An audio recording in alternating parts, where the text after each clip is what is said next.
آج کے دو مہمان خصوصی ہیں ہماری اس میڈیا فاؤنڈیشن کا جو اس وقت پروجیکٹ چل رہا ہے کراچی میں، اس کا 30 رکنی جو کمیٹی ہے اس کے چیئرمین صاحب احسن سلفی صاحب بھی موجود ہیں۔ پروفیسر ابراہیم عبداللہ صاحب جو کہ گورنمنٹ ڈگری کالج سے ہیں، اور پروفیسر عبدالغفار حازم صاحب وہ بھی اسٹیج پر تشریف فرمائے، میں ان کو خوش آمدید مرحبا ویلکم، آپ تشریف لائے۔ اور ابھی ہم کیونکہ ٹائم کافی ہو چکا ہے تو میں اپنے مہمان خصوصی کو بھی دعوت دوں گا، اور ان سے پہلے مولانا احسن سلفی صاحب کو دعوت دوں گا کہ وہ جو ہماری 3 روزہ مختلف مدارس کے اساتذہ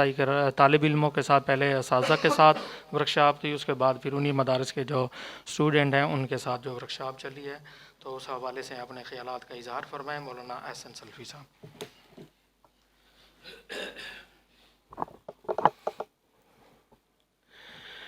الحمدللہ وحدہ والصلاة والسلام علی من لا نبی بعدہ۔ الحمدللہ امن اور رواداری کے حوالے سے یہ جو ماشاءاللہ پروگرام جاری ہیں، اللہ کے فضل و کرم سے ہمارے طلباء نے بھرپور حصہ لیا اس میں، اور کراچی کے عمائدین بہت سارے علماء نے بھی اس میں بھرپور حصہ لیا ہے، اور تاثرات یہ ہیں کہ یہ پروگرام لیٹ شروع ہوا ہے، اس سے پہلے ہی شروع ہونا چاہیے تھا۔ جو ہمارے طلباء اور دیگر لوگوں کے دلوں میں جو سوال ہے، ان سوالات کا جواب آج آیا ہے، اور 1 مہینے میں ہماری ذہن سازی جو ہوئی ہے،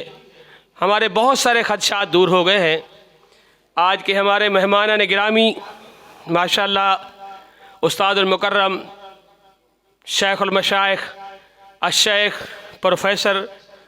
محمد ابراہیم عبداللہ جو بلتستان سے تشریف لائے ہیں، وہاں ڈگری کالج میں پروفیسر ہیں، ہم ان کے خیالات بھی سنیں گے، اور محترم جناب پروفیسر عبدالغفار حازم صاحب جو کرنگی کالج میں استاد ہیں، وہ بھی انشاءاللہ ہمیں نصیحت فرمائیں گے۔ امن اور ہم آہنگی کے حوالے سے میں گزارش کروں گا خواجہ صاحب سے کہ مہمانان گرامی کو وقت دیں اور ان سے زیادہ سے زیادہ نصیحت سنیں۔